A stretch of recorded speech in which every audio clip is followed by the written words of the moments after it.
So, starting with the Yoct project. First, who am I? So I am an embedded Linux engineer at Free Electron. We do mostly embedded Linux development, consulting, and we are also teaching some training courses. So the beginning of those slides are the beginning of our training course. So we have a 3 days training course on the Yoct project. And this will be the beginning of it. I'm also an open source contributor, so mainly in the kernel. So I'm contributing in the ARM support for Atmel. And I'm also contributed a bit on the Marvel Berlin processors. I'm also maintaining the Crystal Fonts boards in Meta FSL ARM, which is the the layer for the Freescale boards. So, first, what is Yoct project? It's not really, it doesn't represent any code really. It's just an umbrella project that is handling a lot of different projects. So you have a pseudo. So pseudo is kind of like fake root, but it's specific to BitBake and Open Embedded and those things. You have cross-press-link, Matchbox, OPKG, for example, are maintained by the Yoct project. So the core components themselves are BitBake. So BitBake is a build engine. So it will be kind of like make. So it's what we call the task scheduler. So you give a task to BitBake. It will order them regarding the dependencies and that kind of stuff. And then it will execute those tasks. You have Open Embedded Core that is also a Yoct project, but it's also an Open Embedded project. So Open Embedded Core is a set of layers. So I will teach you what are layers after. Basically, it's a set of recipes which are including tasks to execute, to create the packages, or to install stuff on your target image or that kind of things. And then you have POKI, which is the reference system. So POKI itself will allow you to build a distribution. So it's more an example than a real product. So you shouldn't really use POKI in your final product. That's something that is not said anywhere, but actually POKI is not Yoct project compliant. So it has some implications, but yeah. So this is the Yoct project. So basically the Yoct project is there, so it includes POKI. POKI itself will include Open Embedded Core, so part of when you download POKI, you are actually also downloading Open Embedded Core, and then it also includes BitBake. It includes a set of scripts that will allow you, for example, to flash images or create final images, SD card images, that kind of things.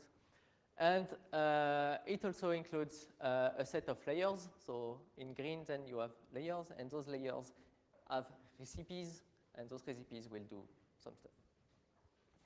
It also includes, like I said, the Yoct project also handles pseudo and ADT and Matchbox and some kind of projects that are used in embedded Linux that were not maintained anymore at the time the Yoct project was created.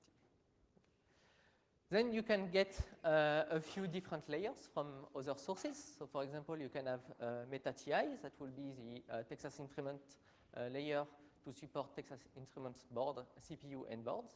So it will include some recipes too. And then you can also get, for example, Meta Qt5 that will just allow you to build Qt5, but it's not part of the Yoct project. So it's a separate layer coming from a separate source. And you can also get your own custom layers that you will create. And I will mostly talk about, okay, let's create our own layer to modify whatever is coming from the Yoct project to get it to do what we want to do. Right. Yep. We forgot about layers provided also by Open Embedded project. Yeah, you also have Meta Open Embedded that is also, yeah, so it's not on that one. Yeah.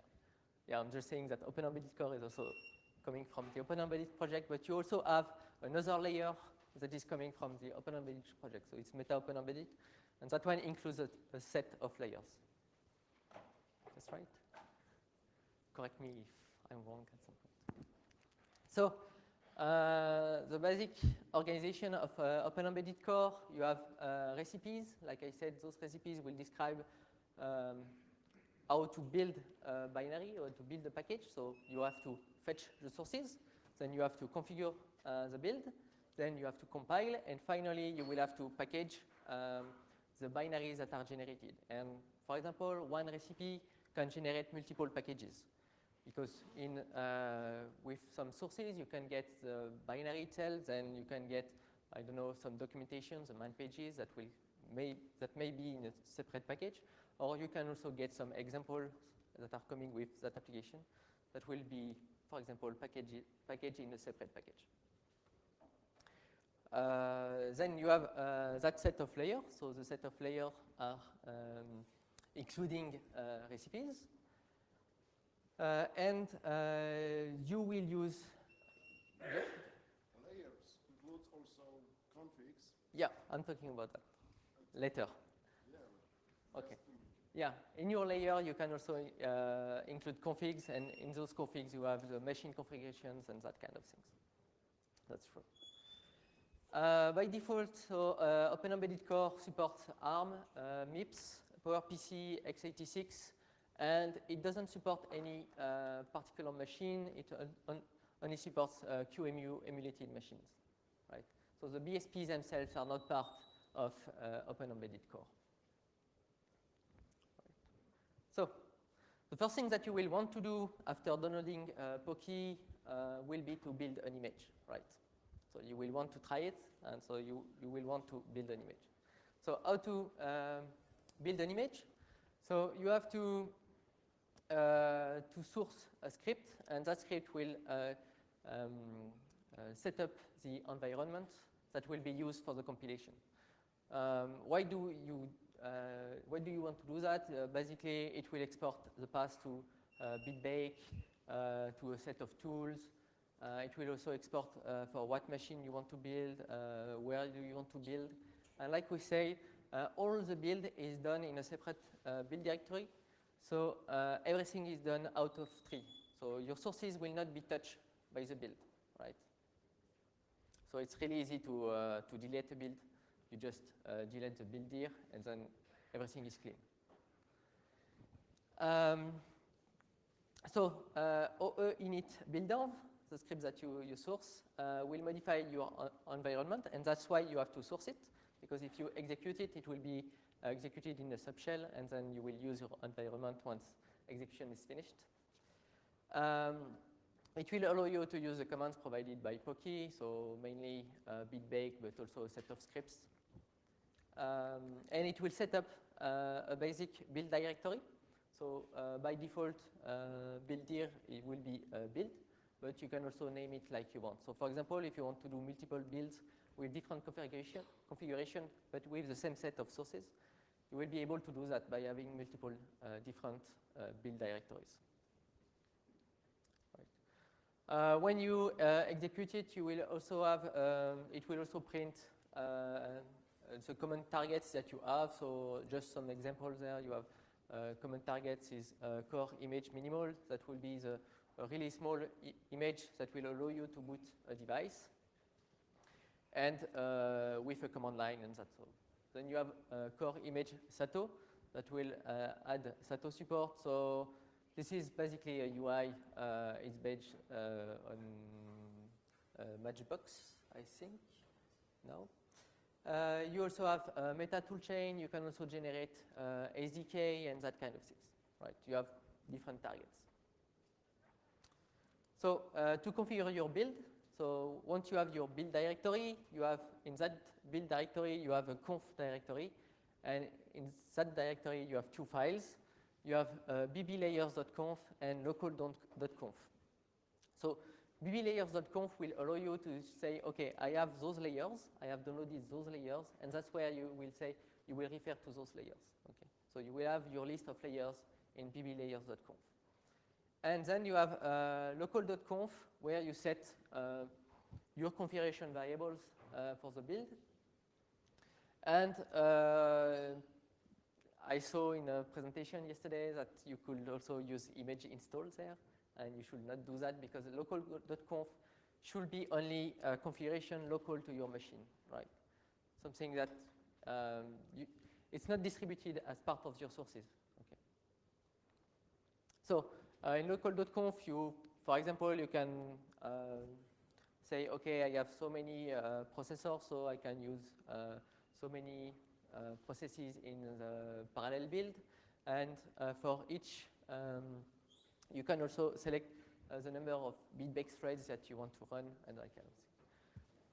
You may also configure the machine for which you want to build. So for example, you have BeagleBone or whatever. And you can also select the package format because BitBake and OpenEmbedded will generate packages, right? So they can be in a deb format, IPK format, or RPM format. So you have configured your build, and now you want to build. It's quite easy. You just use BitBake. You can pass some options, but usually you don't. And either the receipt name or a target. So the target can be, for example, core image minimal, and it will generate your image. So, and that will do the full build. You will wait. At that time, if it goes fast, it means that you have a build failure somewhere, right? The result of your build will be there, so everything will be in build TMP or TMP something. You can also rename that directory, but okay. For simplicity, I would say it's in build TMP. You can get some build statistics. The important thing is in TMP deploy images, where you will have your final images. So either you have SD card images, or you may have your bootloader and your kernel, and then an image of your root file system that you will be able to flash where you want. You also have TMP work. That's where all your packages have been compiled. So if you want to find the sources for a particular package, it will be there. And you also have TMP sysroutes with two different sysroutes, so where you have the libraries and header files for your host and the libraries and header files that were used to compile packages for your targets. So, quick summary, it's easy, you download, you source your OE init build env, you configure your local.conf, and then you bitbake. And that's it, right? You should have an image after that. Right. So, now you have an image. You will probably want to make modifications there. You shouldn't modify directly the sources that you just downloaded because you just want to make additions or small modification. And if you want to upgrade, for example, Pocky to the next version, if you have modifications there, you will have conflict and that kind of things. So you don't want to do that. So you will probably want to create your own layer and do everything there. So to create a layer, you have two choices. Either you create your own layer. So there I say meta machine because I wanted to create a BSP layer, for example, but it can be whatever. Inside that directory, you will have to create one file. It's a conf layer.conf, and that will configure your layer. And I will show you how to do that just after. Or you can also use Yocto layer create or Yocto BSP create that will both create a layer for you. Right. So inside your conf layer.conf, you have to initialize a few variables. So you have to add the path to your layer to the BB path. So BB for bitbake everywhere. You have to say, okay, what files are in my layer? So you have to tells to give the path to all your recipes. So everything that is BB and BB append will be added. Then you can name your collection. So there I want to create meta crystal fonts. So it will be collections plus equals crystal fonts. That's what you add. You give a priority there. And if you want, you can also add some dependencies. So basically, my crystal fonts layer is depending on meta FSL arm and meta FSL arm extra. Because I'm basically using recipes from there. But you can also depend on, I don't know, meta Qt5 or that kind of things. Right. So the main drawback of having that layer separate from the silicon vendor is that if you want to if you have customer where you want to distribute your sources, they will have to download that layer separately from whatever they got from their silicon vendor. So the configuration itself will be done in bblayers.conf, like I said, and you just have to append the path to your layer in your blayers variable. So bblayers plus equal and your bspdir sources and a name to your layer. That will add it to the layers. So that was easy for the layer. So now that you have a new layer, you will want to add recipes there, and that's where you will do the real job. So you have multiple things that you can do with recipes. So they are all named something.bb, and I will talk about that drawing multiple times because you have recipes that are depending on other recipes that could include other recipes and that kind of things. So you wanted to. You got it? Yes. Yeah. Okay. I will get back to it anyway. So the basics, like I said, the recipes are describing how to handle a packet, a particular packet or multiple packets, and it will just be a set of instructions and what we call tasks that will get executed at some point by BitBake.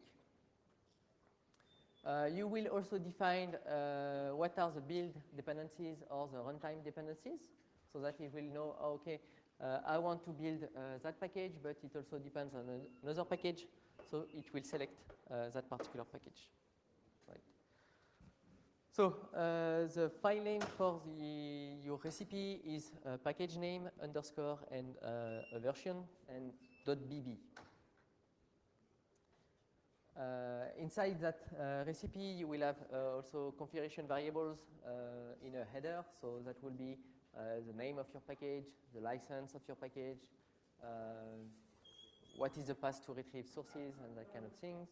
And it has all the tasks. And if you want to run a particular task, you can use bitbake-c, name of your task, and the package. So it will only execute one. For example, you want to fetch the sources for U-boot, then you will run bitbake-c fetch U-boot. And that will just fetch the sources for U-boot, which is easy. You may also encounter some recipes organized like that. So you will have an include file that will get included by the final recipe. And it's just a way, for example, of having a common part for multiple recipes and a specific part. For example, if you want to support multiple U-boot versions, you can have a uboot.inc where you say, okay, I want to build U-boot like that and define your task there, and then you just have one recipe there with all the different versions. So you just say, okay, that version is at that location, and that other version is in another recipe. You say, okay, I have that other version that is at another location. Quite simple. So that's exactly what I was saying. Okay. So the header itself is like that. So you have some variables that you can define. So description, home page, priority, section, license. I will not go further on that because, yeah, you will see that header is always at the top of your recipe. The main variable you will want to play with is src URI, where you say where are located your sources, right, for that particular package. So you will say how to retrieve the sources. So it will be mostly HTTP, Git, HTTPS, FTP, even local files, and you can think about SVN and a lot of different ways to retrieve sources. For the local files, just know that you have two different variables that are also search. Those are files path and files extra path. So if you want to add a path to search for local files, then you will have to add them to those variables. And that can be useful. We'll see that a bit afterwards. You can also you also have to know that Bitbake will search subfolders that are listed in the overrides variable. And in that variable, you have, for example, your SOC name, your architecture name, your machine name, and that kind of things. And that allows, for example, to have different folders with the name of your machine, for example, and depending on which machine you are building, Bitbake will automatically select the correct files from the correct folder, right? Which is quite convenient. Also, just know that all the files that are ending in .patch or .diff, or that you explicitly reference with apply equals yes, will be applied to the sources with patch. Okay. And all the patches will be applied in the order they are found in the src URI variable.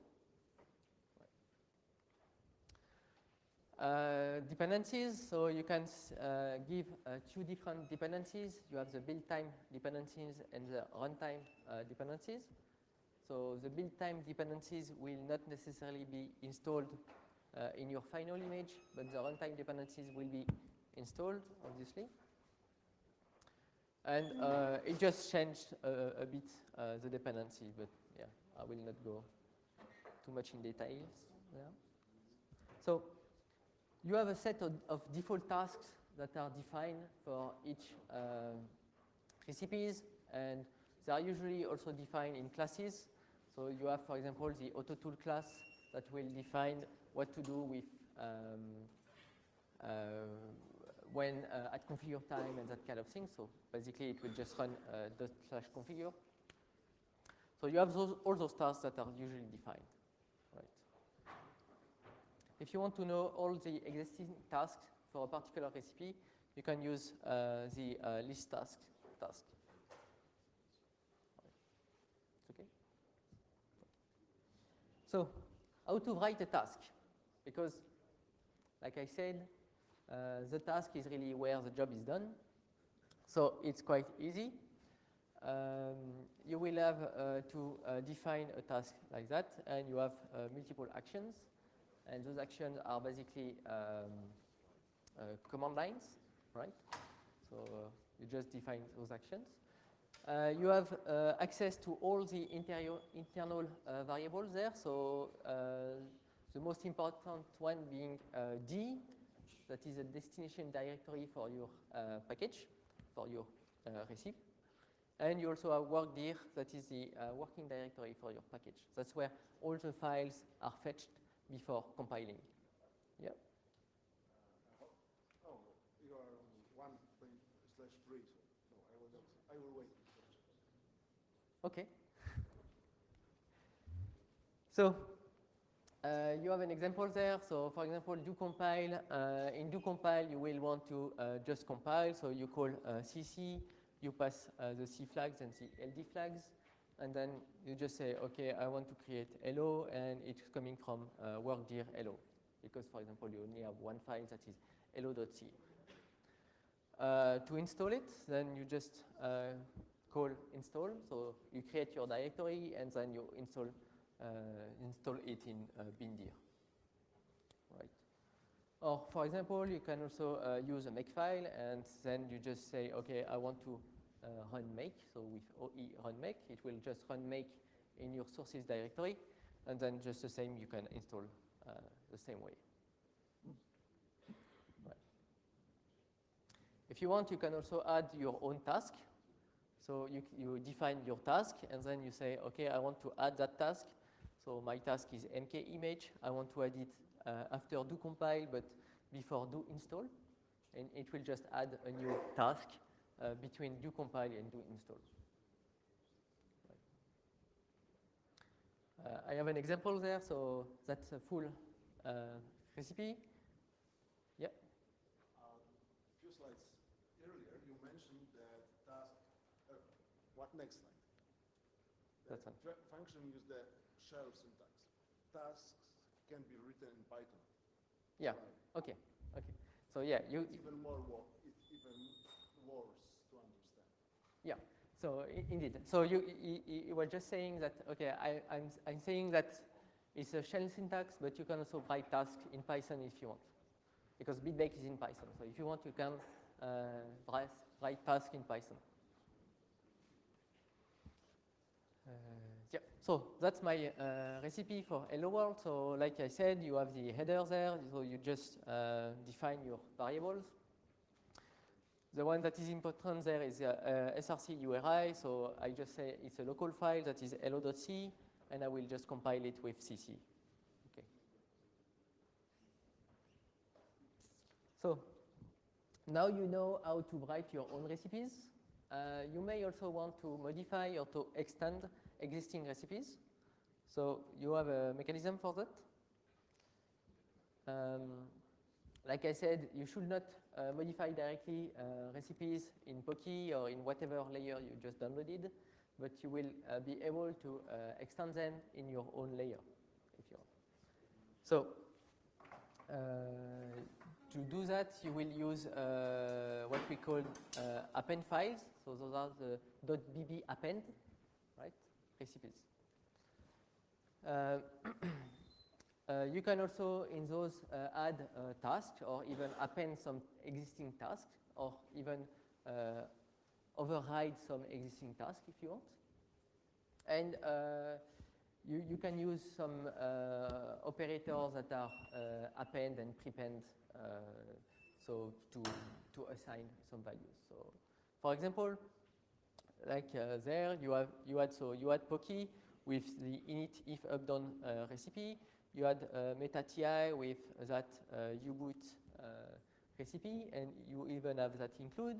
You have multiple things that you can do in your own layer there. You can append that recipe, so with a bb append, or you can also create your own recipes that will directly include uboot.ti.inc, for example, or you can also append some stuff to that recipe. Right. So you have 3 different ways to extend an existing recipe. So, like I said, extensions are ending in bb append. You must have the same name in the bb append and the original .bb recipe. What you can do also is that instead of the versions there, you can also use %, and it will just match all the versions, right? So like I said, the append files are version specific, or not if you are using the %, but that's usually that. If you want to add new files, then you will have to explicitly prepend the file extra path variable. And I have an example for that afterwards. And everything will be looked in those paths from left to right. That's why you have to prepend. If you append, then you will still be using the previous files. So you want to use the new file.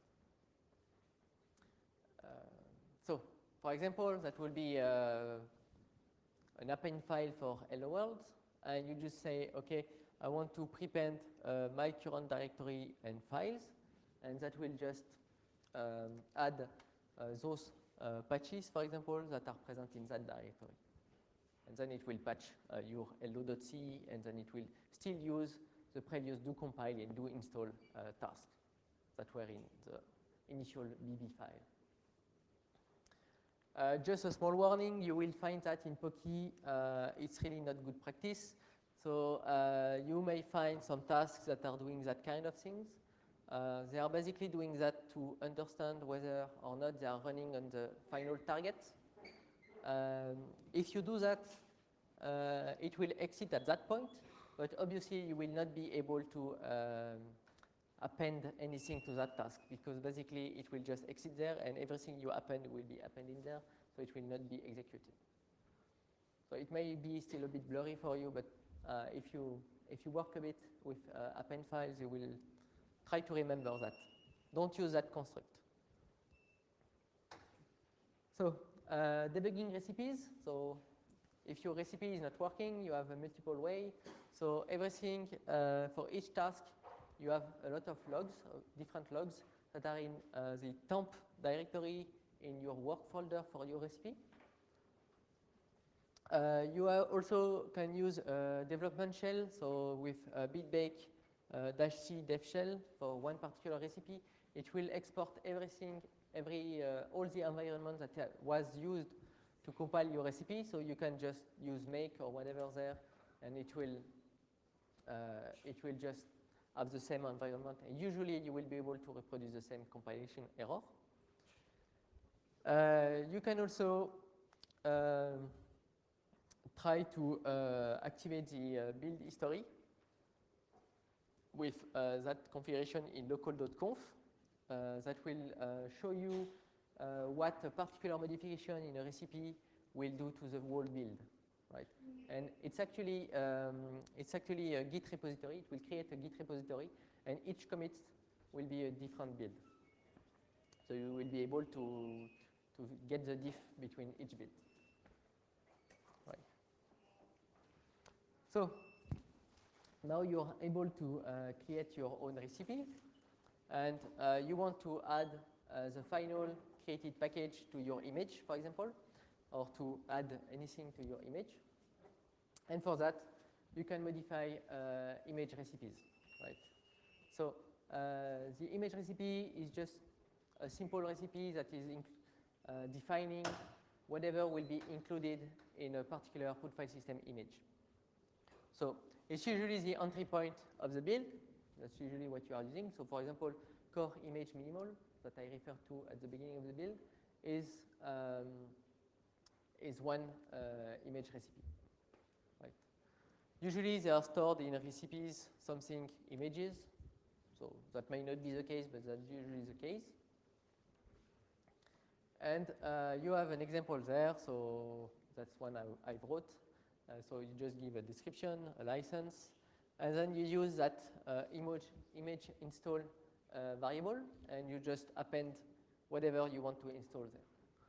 So you have the package group core boot. It will just usually include a bootloader, the kernel, a C library, a busybox, and that kind of things. And then you can add more stuff like init if updown, busybox UDHCPD, IW for wireless, for example, EV test, and that kind of thing, whatever you want to install, right? You can also select what kind of localization is included with image linguas. And there I just say, okay, I don't want any localization, so I want just to create the smallest image possible. And finally, you just inherit a core image that is a base class for images. So it will, that's the one that will parse that variable and install all the dependencies. So yes, that's basically what I was saying. Yep. Okay. You can also have a more complex image. That's another recipe, and where you will include another recipe image that will allow you to extend it. So basically, I'm using Sato, and on Sato, I will add, for example, the debug tweaks. I will add a few packages. I can say, okay, I want some different features, so like the NFS server and that kind of things. Yep. If you wanted to remove a package. Yeah, you can do that. I don't know if I have it somewhere. I think yes. I don't remember. Basically, you would use image install underscore remove, and then you say what package you want to remove.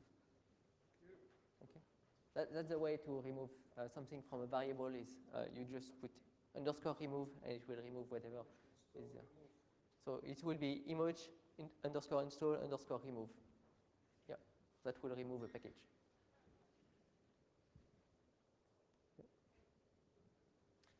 I see you taking pictures, but all the slides are available, so at some point you will be able to download them. Yep, okay. You saw that I used image features, so for some features you have, instead of using image install, you can use image features, and for example for the NFS server, it will automatically install the NFS server and some configuration and everything. So you have a few features that are automatically handled like that. Right.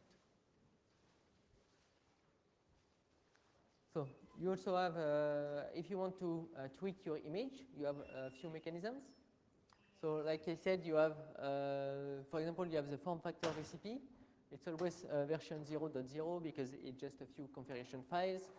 And in that recipe, you will want to install a Mac config file for your particular product or board or whatever. And usually what you do is just you create your form factor, you do a form factor .bb append. In that recipe, you just use file extra pass prepend to add your current directory, right? So that will add that one, the form factor there. And inside that one, I create different folders with the machine name. So if I'm building for CFA 157 or C, it will use that one. If I'm building for CFA 158, it will use that file. Right? It will automatically do that because of the override variable that I talked about earlier. So in that Mac config, you can just have a few variables. So have touchscreen, have keyboard. You can also use your keyboard in portrait mode, in landscape mode. You can also select whether your screen is able to rotate or its orientation, that kind of things. Right? So this will allow you to have something, for example, one image where the only different file will be that Mac config file, and you will be able to run that same image on different machines. Because each machine will say, okay, I have that display width, so you can display on, I don't know, 1024 by 720, or I have only 640 by 480, that kind of thing. Right. Okay. So if you want to add extra files or extra configurations, that's the usual stuff that you will want to do. You can just create a recipe to install all your configuration files. So you just create a new recipe, then you just select whatever files you have that you put with your recipe, and then just install them at the correct location. Right. So that will just copy those files to those locations. Quite simple. I also have some useful common, let's say, package tweaks. So you can extend the conman recipe to install a conman.default. So you will use a bb append like that, and it will just, okay, if I'm using their sys5 init instead of systemd, I will just install the conman default, but if I'm using systemd, I will not install it. We were not using systemd. And in that command default, for example, you will exclude some interfaces because basically we had USB 0 that was set up at boot time, And when conman started, it will just try to do DHCP on it, and so we were not able to connect to it anymore. So I'm just excluding USB 0 from conman there. Right.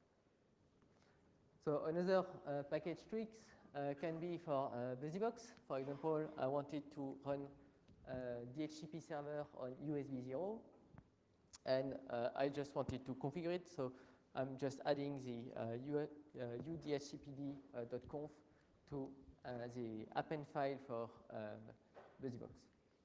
udhcpd is coming from BusyBox, so that's fine. Then you can also want to change splash screen, because by default you will have Yoct project splash screen. If you want to change it, you can do something like that. So I know it's quite small, but just have a look at a PDF yourself. It's quite easy. You just the usual stuff. So you have your PNG. From your PNG, you create the header file, and that will be included in the build for you. Okay. So, okay, I'm quite short in time, but like I said, so everything there will help you to tweak your image for your particular product. But you may not base your product on an existing board. So if you have your own board, you will obviously have to do your BSP and to include your BSP in Yoct project, in the Yoct project, so in your layer, and you will create a BSP layer for that. So I will quickly talk about it. You will have to create a machine.conf. So the machine.conf will be your machine name, okay? And you put it in your layer in conf machine.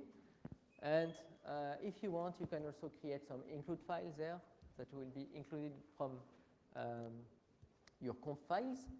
And I have an example of an include file or a conf file. So basically, I want to support an i.mx28 board. So it's a Freescale one. It's based on MXS, so I'm including MXS base. Then I'm defining the SoC family, so it's MXS, particularly MX28, and actually it's also a CFA 136. So that was the board I was trying to support at that time. So you can select a particular kernel there, which is Linux CFA. So that will be my own Linux recipes. That is named Linux CFA. I will talk a bit about that a bit more later. You can select your bootloader, for example. You will say, okay, the configuration for my bootlet has that name. I want to create Z image instead of your U image. I have a device tree, and that's the one. So those variables will be used by your by the recipes afterwards. For that particular machine, I want to always include the kernel image and the kernel device tree inside the final root file system image. So I'm adding them there. I want to create an SD card, a final SD card with the X3 file system. So that's where I'm doing that. And I will create those file system images. So I will create a tar.bz2. I will create an X3 image. I will create a barebox MXS boot SD card. And finally, I will create the final SD card image. Right. You can also select your serial console. You can add a few machine features, for example, USB gadget, USB host, their VFAT. You also have Wi-Fi and that kind of things. That will that variable will tweak a few recipes to add support for your features. So if you want to include that, you can use include and your path to your include file. Right. If you want to extend those, you can just include them and then change, for example, my device tree is from another machine, or that one particular one has a touchscreen.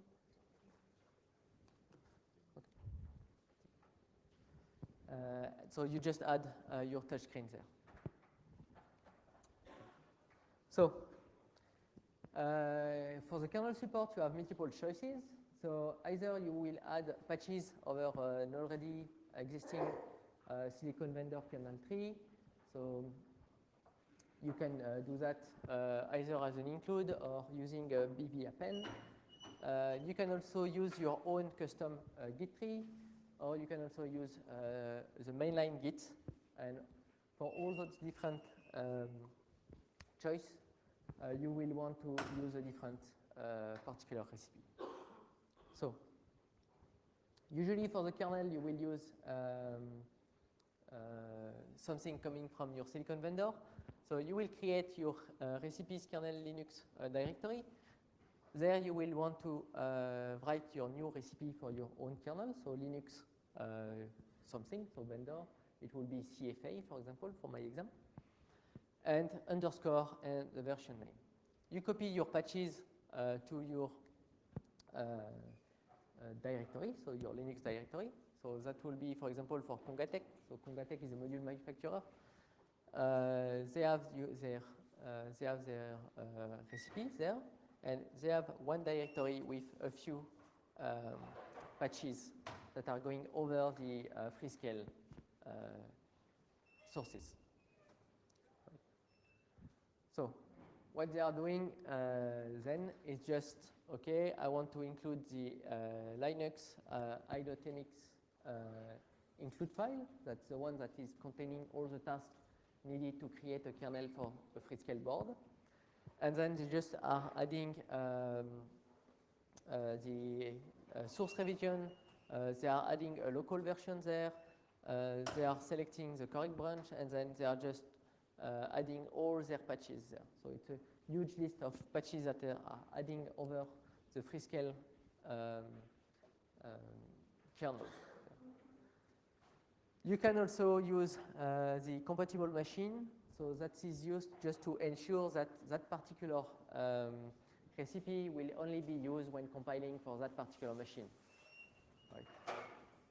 So it will restrict that recipe to one machine or one family of machines. Right. So yeah, we'll skip that one. So I already talked about that. So basically, when using local files in SRC URI, OpenEmbedded will search files path, and by default, files path is BPN. So that's the base recipe name, and also BPN dash PV. So that's the recipe name dash the recipe version. So if you have a look there, the recipe name is Linux-Congatec, and there you have an underscore, and this is a version. And the directory name itself is Linux-Congatec, and then you have a dash and the version. So this is underscore, and this is a dash. That can be confusing at times. Right. It will also look in subdirectories name machine. And you can override everything with machine overrides and distro overrides. So the other way of supporting your own Linux kernel is just to use your custom Git tree, and there you will want to write your own recipe. And it's not necessarily difficult because you have a lot of classes or recipe includes to help you there. So if you are using device tree, you will just include Linux-DTB. You just have to define SRC URI. You always have to define S, that is the path to the source file. And you can define the compatible machine, like I said. So it will look like that. So that can be quite easy. You just say, I want to inherit the kernel class. I will require DTB just to also handle my device tree, and my sources are there, so it's on Git at that on that GitHub repository on that branch, and this is the revision that will be used. Right. Usually, when you are using Git, S will always be workdir/git, and it just means that your Git repository will be cloned in workdir/git. Okay. So you also have a few options for the bootloader support that I will skip now. But yep, that's it. You have more documentations there, so you can get documentation for the Yoct project. The most interesting one, the most interesting part is the variable glossary, where you have a list of all the variables you can use and what they are doing. So this is really interesting. You also have the BSP developer's guide if you are trying to create your own BSP layer. And I mostly use the Freescale BSP, and that one also has a lot of documentation. So last thing, like I said at the beginning, we teach 3-day courses on Yoct project and OpenML development. So we do that either at your company site, or you can also come to our public sessions. Next sessions are in March in Lyon. I will teach it in French. And the other one will be in May in Paris. It will be taught in English, and I guess it will be Antoine. I don't know where he is. Yeah, he's over there. Okay. If you want, all those slides will be available on our website, but the full slides and materials for our trainings are also available for free on our website. So if you want to have a look at our 3-day course, you can get that on our website. More info at training. And if you have any questions, yeah. Okay, no questions. I was long enough. Thank you.